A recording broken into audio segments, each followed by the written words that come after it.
Welcome to Ask and Learn. We want to sketch the curve y is equal to x times the square root of 2 minus x squared. So in this chapter, they give us this laundry list of steps we should follow anytime we want to sketch something. And so let's just go ahead and start with that. So the first thing we want to do is to determine our domain of our function. And so that's going to just be where under our radical, it is strictly greater than or equal to 0. So not strictly greater than, but or equal to, greater than or equal to 0.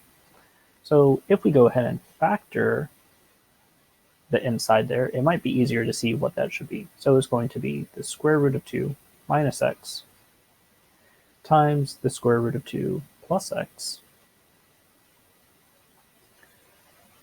And so from that, we can conclude our domain should be the negative square root of 2 to the square root of 2, including each of those points, since we can have under the radical equal to 0. The next thing we want to find is where our function is going to equal 0, or our intercepts, I should say. So let's find the x-intercepts first. So x-intercepts. So this is going to be where 0 is equal to x times 2 minus x squared. So looking at that factor form over there, that would be, well, x is equal to 0, or x is equal to whatever makes underneath the radical equal to 0, which would be x is equal to plus or minus the square root of 2. And since x is equal to 0 here, we know this is our y-intercept as well at the origin. The next thing we want to look for is symmetry. So stuff like this isn't really known for being periodic, but we can at least check to see if it's going to be even or odd. So we'll have f of negative x is equal to negative x times the square root of 2 minus, well, negative x squared is just going to be x squared, so it's going to be x squared. And this here is equal to negative f of x, so we know our function is odd, and thus it has symmetry about the origin.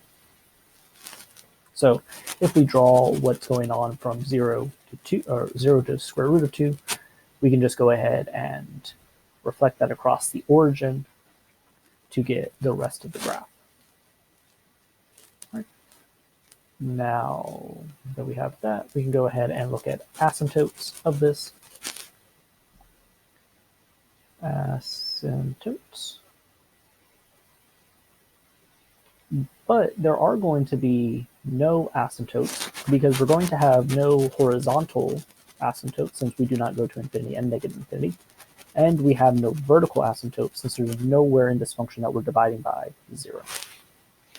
So the next thing we want to look for, so steps 5 and 6, is where the function increases and decreases, as well as any local maxes and mins we may get. So for that, we need to figure out what y prime is going to be. So let's go ahead and do that on another page, just so we're not squeezing things in. So y is equal to x times the square root, or 2 minus x squared. So to take the derivative of this, we're going to need to use the product rule. So remember, product rule says we take the first one, multiply by the derivative of the second, and I'm going to rewrite that as a power. So 2 minus x squared to the 1/2. And then we need to add it in the opposite order. So 2 minus x squared times the derivative of x. So to take the derivative of 2x minus 2 minus x squared to the 1/2, we're going to need to use power and chain rule. So it's going to be 1/2 2 minus x squared to the negative 1/2 times the inside, which is going to be negative 2x. And the derivative of x is just going to be 1. Now if we use a little bit of algebra, we can rewrite this as 2 times 1 minus x squared over the square root of 2 minus x squared. Now, if we set this here equal to 0, that's going to tell us that 1 minus x squared is equal to 0, or x is equal to plus or minus 1. So these are our possible critical points. And notice we also get critical points when our denominator is equal to 0, or x is equal to plus or minus the square root of 2. But since these are endpoints, we don't actually need to be concerned with them. But if for some reason these weren't endpoints and the function was defined past this, then we would also need to look at those as well for critical values. All right. So let's go ahead and write that information down. So we have 2 times 1 minus x squared over 2 minus x squared square root. Now we need to figure out where this function is increasing and decreasing. So that's going to be where y prime is strictly larger than 0, and this means the function is increasing. And I already went ahead and solved this beforehand, this being the interval -1 to 1. And to figure out where the function is decreasing, we want to see where y prime is strictly less than 0. And again, I already did this beforehand, and it's just going to be the rest of our domain that we have here, excluding our endpoints. So negative square root of 2 to -1 union 1 to the square root of 2. Now let's go ahead and look at that critical point that we had, which was, or actually we had two critical points, x is equal to -1 and x is equal to 1. So to the left of x is equal to -1, the function is decreasing, and after 1, the function is decreasing, and between -1 and 1, the function is increasing. So what this tells us is x is equal to -1 should be a local min, and x is equal to 1 should be a local max. All right. The last step before we actually start graphing this is to find our concavity and any possible points of inflection. So we need to figure out what y double prime is going to be. So let's go back over here. Now to take the derivative of this function, we're going to need to use quotient rule. So y double prime is going to equal 2. So I'm going to first factor that 2 out front, just so I don't have to carry it around. And quotient rule says low d high. And then in the numerator, we had 1 minus x squared.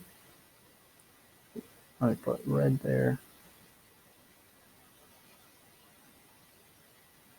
And then minus high d low, so them in the opposite order.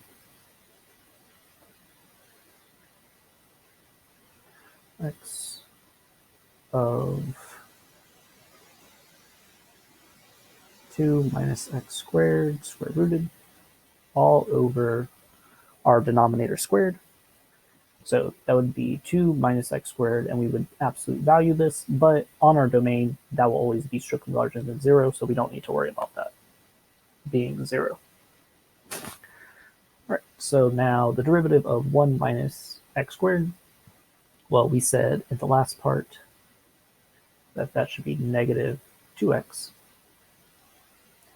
And we also found what the derivative of square root of 2 minus x squared is in the last part,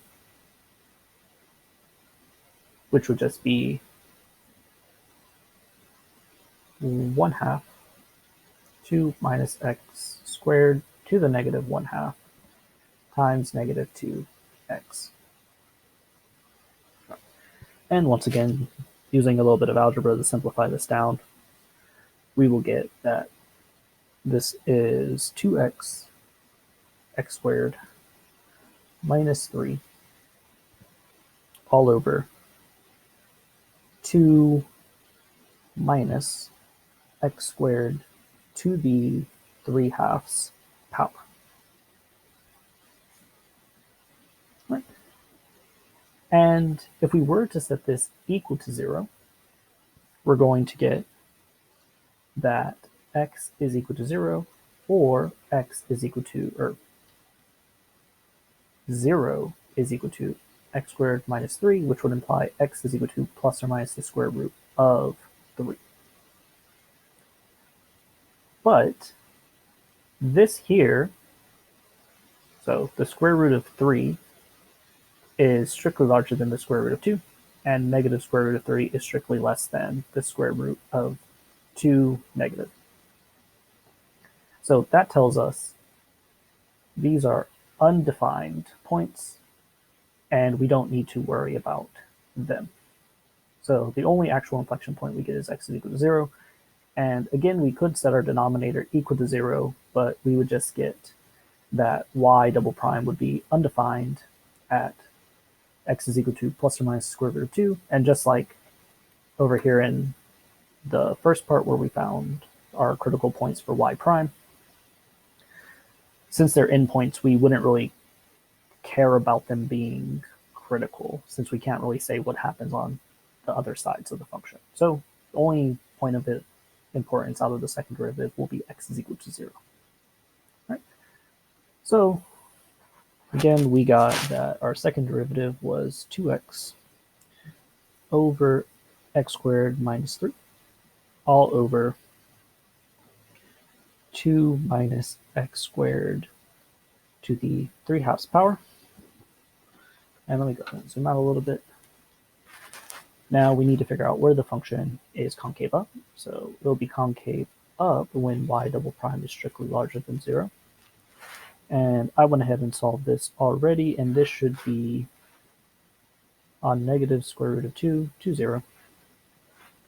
At least over our domain, it should be that. And it's concave down when y double prime is strictly less than 0, or 0 to the square root of 2.